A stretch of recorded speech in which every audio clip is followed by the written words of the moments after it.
So for those clients that have those types of ailments, like my knees are Mm. started to bother me as I get older, and I've got a shoulder problem, how do you tailor programs for people that have certain physical limitations?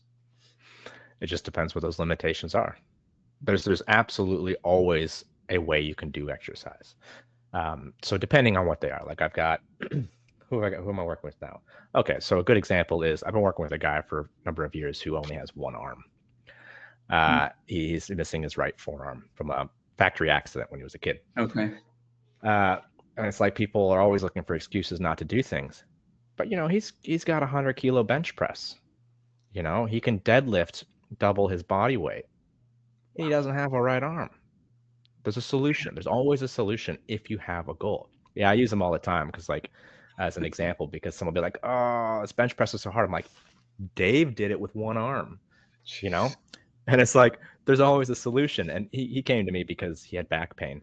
And Uh, then we just made him into an animal. Uh, and it's like, well, okay, cool. He's got his humerus bone and he's got an elbow. So we tie a strap to that and we strap that to the weight and you learn to lift it off the ground that way. He's got a prosthetic arm. We strap that to a bar and we teach him how to bench press that way. If you got a sore knee, you're not mm, doing burpees and you're not going for a run. That's fine. no. Maybe you can cycle. Maybe you can elliptical. Maybe you can Yeah. use a recumbent reclining bike. Maybe you can use those little hand Yeah. bikes. There's a solution for every problem.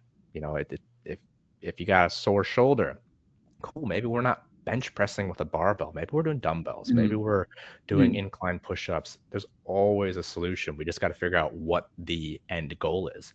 I'm not going to be like, yeah. well, your knee's sore and you can't do burpees. I guess you're never going to get in shape. Right. Right. That's great. I love it. So this is where a human is better than an AI, because you can sort of meet your client where they are and design a program for them